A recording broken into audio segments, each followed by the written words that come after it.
अग्नि पुराण, कुंड निर्माण व अग्नि स्थापना संबंधी कार्य आदि का वर्णन। नारद जी कहते हैं, महर्षियों, अब मैं अग्नि और संबंधी कार्यों का वर्णन करूंगा, जिससे मनुष्य संपूर्ण मनोवांछित वस्तुओं का भागी होता है। 24 अंग की उंगली कर चौरस भूमि को सूत से नाप कर चिन्ह बना दे। फिर उस क्षेत्र को सब ओर से बराबर खोदे। फिर 2 उंगल की भूमि चारों ओर से छोड़कर खोदे हुए कुंड की मेखला बनाए। मेखला में 3 होती है, सत्व रज तम नाम से कही गई है। उनका मुख पूर्वक अर्थात बाह्य दिशा की ओर रहना चाहिए। मेखलाओं की अधिकतम ऊंचाई 12 उंगल की रखे, अर्थात भीतर की ओर मेखला की ऊंचाई 12 उंगल रहनी चाहिए। उनमें बाह्य दूसरी मेखला ऊंचाई 8 उंगल की और उसमें भी बाह्य तीसरी मेखला की ऊंचाई 4 उंगल की रहना चाहिए।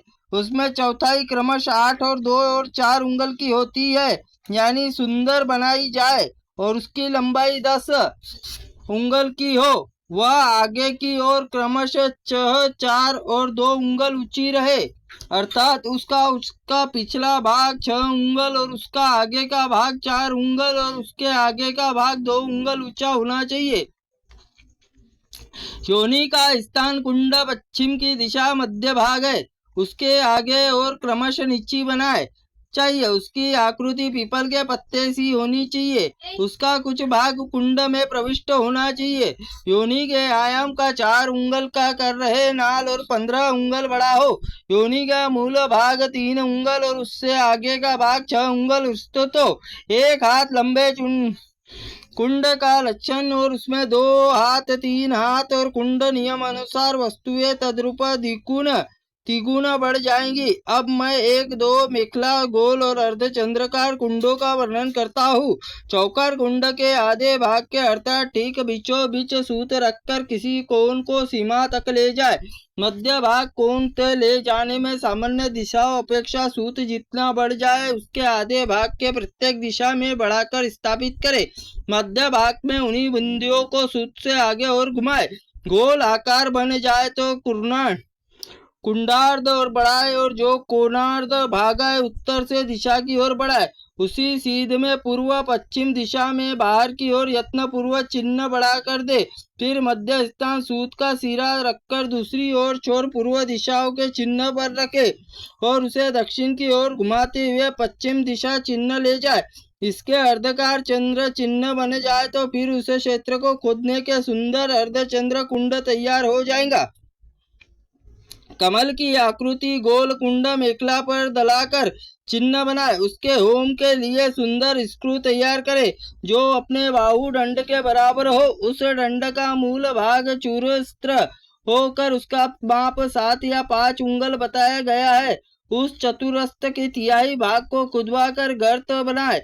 उसके मध्य भाग में उत्तर शोभावान वृत्त उक्त गर्त के नीचे ऊपर तक अलग अलग बराबर खोदे और खुदवाए और बाहर से अर्ध भाग छिलकर साफ कर दे। उस पर रंधा न करे। चारों ओर चौथाई उंगल शेष आधे का आधा भाग है, भीतर के पीछे छिलकर साफ चिकना करा दे। शिवशार्द और उक्त खात और सुंदर मेखला बनवाए। मेखला के भीतर भाग खात का कंठ तैयार करवाए। उसका सारा विस्तार मेखला की 3/4 बराबर हो। कंठ की चौड़ाई 1 या 1.5 उंगल माप की हो। उक्त स्क्रू के अग्र भाग मुख रहे। उसका विस्तार 4 या 5 उंगल का हो। मुख का मध्य या 3 भाग का उंगल हो। उसमें सुंदर शोभायान बनाया जाए। उसकी लंबाई चौड़ाई के ही बराबर हो। उसका मुख मध्य नीचा भाग परम सुंदर होना चाहिए। स्क्रू कंठ देश एक सा छेद रहे जिसमें कनिष्ठ अंगुली प्रविष्ट हो जाए। कुंड अर्थात स्क्रू का शेष भाग अपनी रुचि के अनुसार विचित्र शोभा संपन्न किया जाए। स्क्रू के अतिरिक्त एक युस्त्रुआ और आवश्यक है जिसकी लंबाई डंडे सहित 1 हाथ की हो। उसके डंडे गोल बनाए जाए। उसके गोल डंडे की मोटाई उंगल की 2 हो।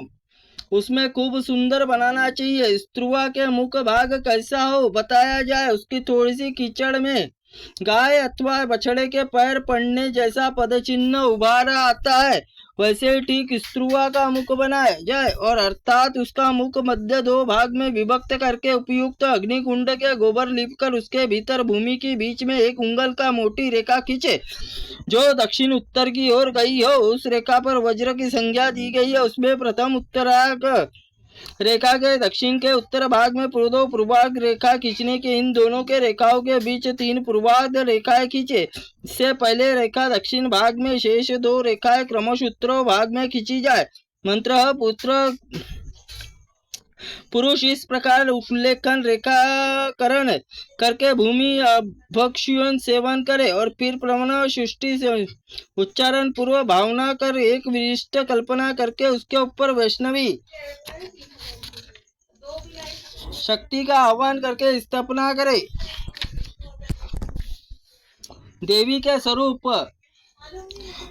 देवी स्वरूप का इस प्रकार ध्यान करे कि वह दिव्य द्विरूप वाली दिव्य वस्त्राभूषित हो। तत्पश्चात चिंतन करे, देवी संतुष्ट करने के लिए अग्नि रूप में साक्षात हरि पधारे हैं। साधक को उन दोनों का पूजन करके शुद्ध कांसे के पात्र में रखी हुई ऊपर से शुद्ध कांसे के पात्र द्वारा ढकी हुई अग्नि लाकर कर्वाद अंश को अलग करके दक्षिण दिशा से शोषित करके कुंड के भीतर स्थापित करे। तत्पश्चात अग्नि प्रवेश मात्र अंगूठे से तर्जनी अग्रभाग के बराबर सिमिदाय लेकर कुशों को 3 बार परिसमूहन करे और फिर उसके पूर्वादि दिशाओं में कुशास्तरण करके अग्नि उत्तर दिशा पश्चिम में आरंभ करके क्रमशः पूर्वादि दिशा में पात्रासन करे और सुमिदा कुशा स्क्रु स्त्रुआ आज्यस्थली और चरुस्थली आदि कुशांदी आदि पत्री प्रणीतापत्र प्रोशनी पत्र आदि वस्तुएं रखे। इसके बाद प्रणीता के सामने रखकर जले हुए को भर दे।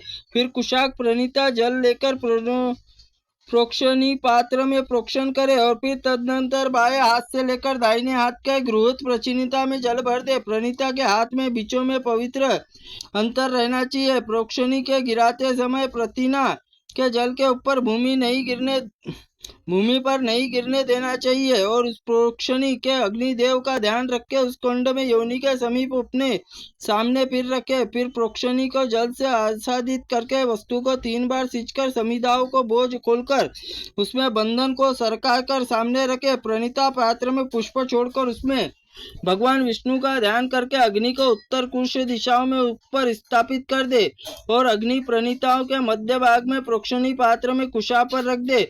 तदनंतर आज्य स्थली घी से भरकर अपने आगे रखे हुए फिर उससे आगे चढ़ाकर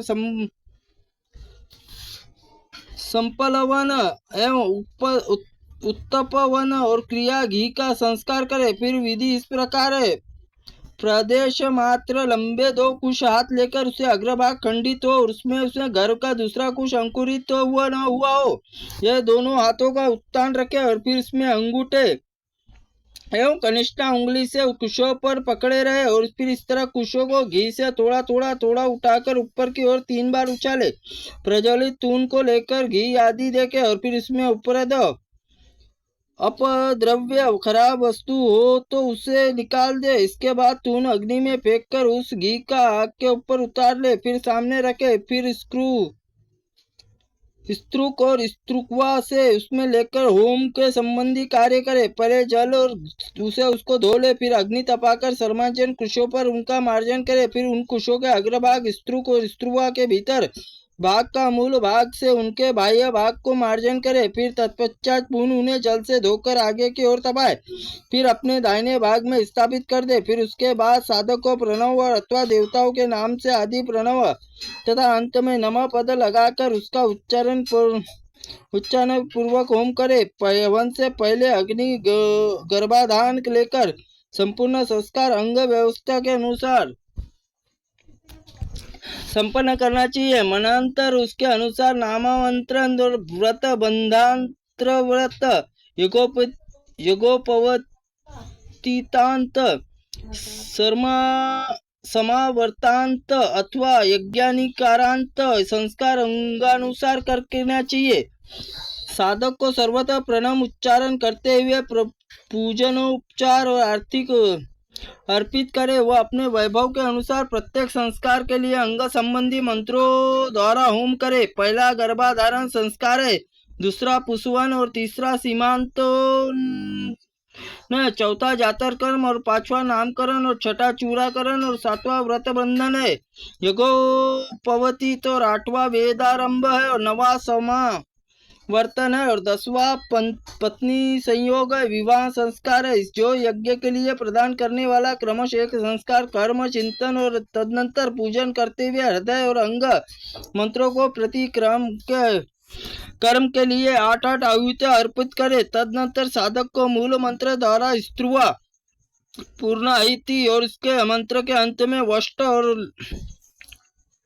पद लगाकर पलुस्त स्वर से स्पुष्ट मंत्रोच्चारण करना चाहिए। इसके बाद वैष्णव अग्नि संस्कार के उस पर विष्णु देवताओं के निमित्त चरु पकावे और वेदी पर भगवान विष्णु की स्थापना आराधना करके मंत्रों का स्मरण करके उनका पूजन करे। अंग और आवरण देवताओं इष्ट देव श्री हरि आसन उपचार आदि अर्पित करते हुए उत्तम रीति से उनकी पूजा करनी चाहिए। फिर गंध पुष्पों से अर्चना करके सूर्यश्रेष्ठ नारायण देव का ध्यान करके अनंतर उसमें अग्नि समिधा आधार पर उसके अग्निश्वर श्री हरि आधार पर 2 संयोग धूता धूतिया दे और एक एक पर वाक्य कोण और उसमें दूसरे में नैऋत्य कोण, यही उनके लिए क्रमश तत्व राज्य भाग नाम की 2 आहुतियां क्रमशः दक्षिण उत्तर दिशा में उन 2 अग्निदेवों के दाएं बाएं नेत्र भावना करे। सब आहुति को इन्हीं के बीच मंत्रों उच्चारक पूर्वक देना चाहिए जिसमें क्रमश देवताओं की पूजा की गई हो। उसी क्रम में आहुति देने का विधान है। घी से इष्ट देव की मूर्ति को तृप्त करे। इष्ट देव संबंधी हवन संख्या अपेक्षा दंडाक्ष और दशांश के अंग देवताओं के लिए होम करे। फिर धूत आदि से समिधाओं के अथवा धूतार्थ तिलों से सदा यजनीय देवताओं के लिए 1 सहस्त्र 1 शत आहुति देनी चाहिए। इस प्रकार होमांत पूजन का समाप्त करके स्नान आदि शुद्ध शिष्य को गुरु बतलाकर अपने आगे बिठाए। फिर शिष्य उपवास व्रत किए और इसमें पाश बुद्ध की पशु भावना रख के उनका पोषण करे। तदनंतर उन सब शिष्यों की भावना अपने आत्मा से संयुक्त करके अविद्या कर्म के बंधनों के आबद्ध लिंग शरीर अनुवर्तन करके चैतन्य और लिंग शरीर के साथ बंधा हुआ है। ध्यान मार्ग साक्षात करके उसमें सम्यक प्रोक्षण करने के पश्चात वायु बीज के द्वारा उस शरीर का पोषण करे। इसके बाद अंगी बीज से रह चिंतन करके अग्नि प्रकट करके भावना को ब्रह्मांड यज्ञ संज्ञ